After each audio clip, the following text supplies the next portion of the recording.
Hey guys, welcome back to a new video. I'm Stephanie West. I am a licensed counselor here in the state of Michigan, and I am owner and operator of In Progress Counseling.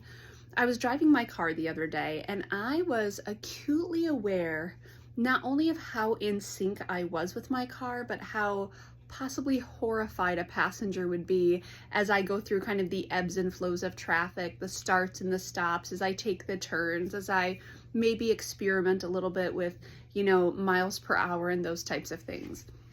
But there was such a knowing going on between me and my car. I know how she handles. I know, what some of her quirks are. I know how to navigate her really well. I know when I'm speeding up, I know when I'm slowing down, and so my body just moves very organically with the rhythms of my vehicle. But if someone else were with me, I think they would be a little bit confused or baffled, or they would be very aware that I'm driving differently than they might drive in their own vehicle. But I have that same experience when I ride with other people. I'm startled, I'm surprised, I'm kind of, bracing for impact because I don't have the same rhythms with their car that I do with my car.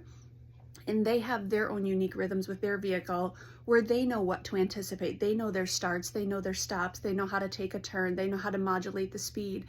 And that's really a cool metaphor for our lives in general. There are many people that would spectate my life and be like, what's going on over there? She did that abruptly, or she did that, fast or too slow, or there would be some judgment about how I'm navigating things.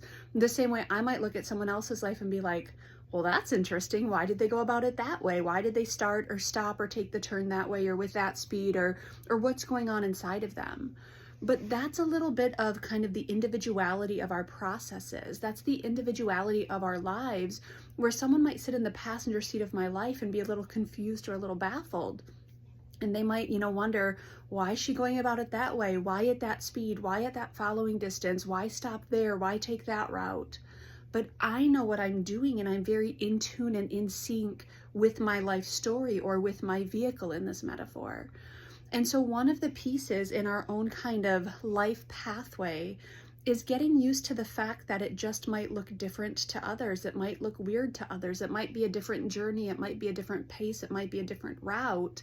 But I'm going to be in that pathway, and I'm going to be in motion in a way that's very symbiotic with my vehicle, with my pathways, with my my routes, with my speed. I know those things because it's just a part of my experience. There's a knowingness and a familiarity, and there's ebbs and flows and rhythms that I'm very in tune with. And the passenger might be like, nope, I do it totally differently. And that's okay, because when I'm the passenger in someone else's life, or I'm the spectator, I'm also looking over like, oof, that's different. That's not the way I'd go about it necessarily. And so part of honoring our differences is just understanding that we all have a different kind of in-syncness with our own stories and with our own lives. And it's going to be a knowing or an experience that others might look at and say, well, that's different, or that's peculiar, or I don't like the way they're doing that. So be it. I'm in the driver's seat, not the passenger seat, of my own life. That's just a different experience. I can modulate and recalibrate, and I can, push forward and let off. And those are things that I know because there's an intuition at play that someone else isn't going to know what to do with. And so we have to kind of honor the individuality of our processes. And if you are a driver, you probably have just a far different understanding of this analogy, because you're the one in the driver's seat, you're the one making the decisions, you're the one responding and reacting, and you're the one who's responsible. And someone coming along saying, hey, you're doing it wrong, it's like, yeah, but I'm doing it from a place of knowing, and I'm doing it from a place of relationship with this particular journey.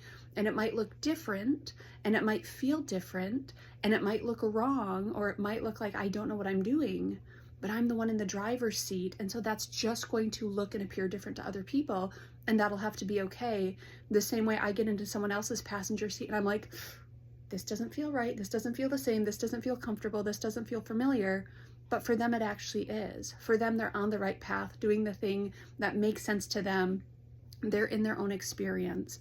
And so just getting comfortable with the fact that it might feel different and look different for other people. But if I'm in the driver's seat of my life, and I'm the one engaging the ebbs and the flows and the starts and the stops, and determining the following distance and the speed, and living in the consequences of those choices, Perhaps it's okay if it looks dissimilar to someone else. Perhaps it's even okay if it looks uncomfortable for someone else. It's not their journey. They're not in my driver's seat. And so I'm the one that has to navigate that. Might be a little bit lonely. Doesn't mean I'm doing it wrong. Might be a little bit peculiar to others. It doesn't mean I'm doing it wrong.